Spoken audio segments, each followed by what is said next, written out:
nonton berita. Bener-bener, udah malam lagi ya?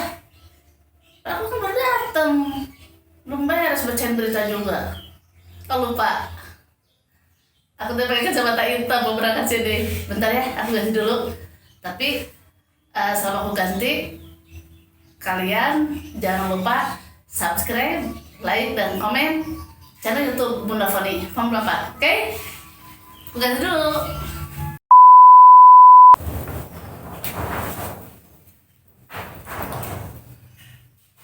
Warga Koplak dalam berita. Selamat jam segini.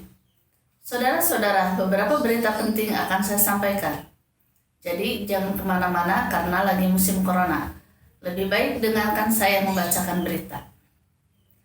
Saudara-saudara, berita yang akan saya bacakan yaitu berita kriminal, berita sosmed, dan berita olahraga. Berita selengkapnya. Seorang warga bernama Mami Mimin mengamuk di kantor RT karena tidak terima anaknya Repan dilaporkan RT Ulay kepada polisi Junaid dengan tuduhan penganiayaan. Menurut pengakuan Repan, dia hanya membunuh nyamuk yang menggigit jidat Pak RT karena sayang. Oleh sebab itu, Mami Mimin mengamuk, tapi Mami Mimin ditenangkan oleh cucu, Centin, Ceicah, Ceha, juga Maelit. Namun Mami Mimin tetap teriak-teriak minta Pak RT keluar dari persembunyiannya di bawah kursi.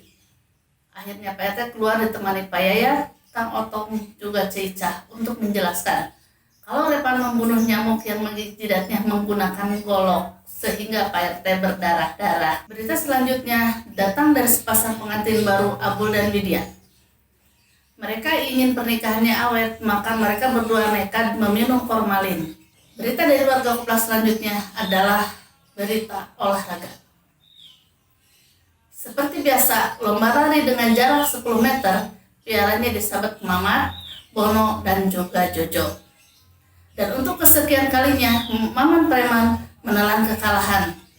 Maman Preman yang bertato besar tidak berhasil jadi juara lari dari kenyataan dan tetap ada penyumbatan batin. Sekian untuk berita hari ini, karena saya sudah capek, sudah ngantuk, sudah lapar, dan saya mau makan roti top 96. Assalamualaikum warahmatullahi wabarakatuh.